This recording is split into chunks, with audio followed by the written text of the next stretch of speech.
Ada-ada aja nih kelakuan seorang pencuri yang tiba-tiba marahin pemilik mobil yang jelas-jelas jadi korbannya.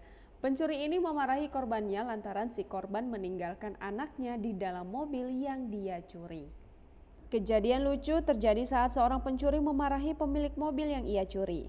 Hal itu terjadi karena pemilik mobil meninggalkan anaknya sendirian di dalam mobil. Seorang pencuri mobil terkejut melihat anak kecil di jok belakang kendaraan yang dia curi di Beaverton, Oregon, Amerika Utara pada Sabtu 16 Januari 2021.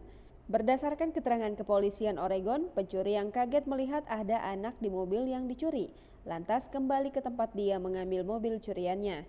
Setibanya di lokasi, petugas polisi mengatakan pencuri itu memarahi sang ibu dari balita karena meninggalkan buah hatinya tanpa pengawasan.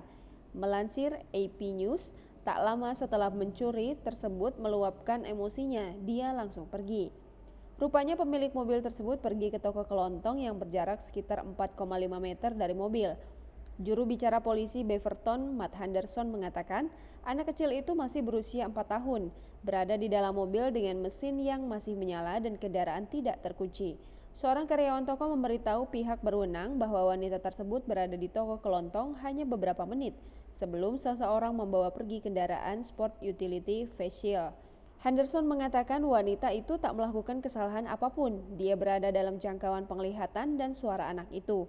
Dia menerangkan insiden itu juga merupakan pengingat yang baik untuk mengambil tindakan pencegahan ekstra terhadap anak-anak.